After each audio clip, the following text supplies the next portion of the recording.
આજે માનનીય મંત્રીશ્રી દ્વારા શિક્ષણ વિભાગ, સામાજિક ન્યાય અને અધિકારી વિભાગની માંગણી ક્રમાંક નંબર 9, 10, 92 અને 95 લઈને આવ્યા હતા, જેની અંદર માંગણી ક્રમાંક નંબર 9 ઉપર મેં કાપ દરખાસ્ત મૂકી હતી, પણ ગુજરાતની જનતાના હિત અને વિદ્યાર્થીઓના હિતમાં ધ્યાનમાં રાખી મેં મૂકેલી કાપ દરખાસ્ત પાછી ખેંચી હતી અને સાથોસાથ માનનીય શિક્ષણ મંત્રીને ગૃહના મારફત સૂચન પણ કાપ્યા હતા અને માંગણીઓ પણ કરવામાં આવી હતી, જેની અંદર બોટાદ જિલ્લામાં એક સરકારી યુનિવર્સિટી બનાવવામાં આવે, સાથોસાથ બોટાદની અંદર જે ડાઇટનું બિલ્ડિંગ બની ગયું છે તેમાં બીએડ કોલેજની માન્યતા આપવામાં આવે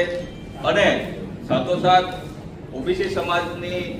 વિદ્યાર્થીનીઓ માટે એક છાત્રાલય બનાવવામાં આવે, સાથોસાથ લાઠીદળ, ટાઈટમ, જનડા અને પાળિયાદ ગામ ખાતે એક માધ્યમિક અને ઉચ્ચતર માધ્યમિક શાળાની માન્યતા આપવામાં આવે. આ મેં આજે ગૃહના મારફત માંગણી મૂકી હતી અને જેને માનનીય મંત્રીશ્રી દ્વારા મને સકારાત્મક જવાબ આપવામાં આવ્યો છે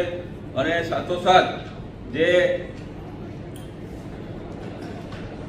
બાબા સાહેબ આંબેડકર ભવન બોટાદ જિલ્લાની અંદર ફાળવવામાં આવ્યું અને સાથોસાથ ઓબીસી સમાજની જે બોયઝ માટેની છાત્રાલય 5 કરોડ કરતાં વધુ રકમ ફાળવવામાં આવી, તે બદલ મેં મંત્રીશ્રીને ગુજરાત અને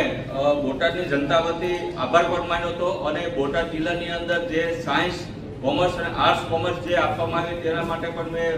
મંત્રીશ્રીનો બોટાદની જનતા વતી આભાર માન્યો હતો અને જે રાણપુર જે બનાવવાની જે જોગવાઈ દરખાસ્ત કરવામાં આવી છે એની જગ્યાએ બોટાદ એટલે કે બોટાદમાં બનાવવામાં આવે તેવી મેં ગૃહના મારફત માંગણી કરવામાં આવી છે.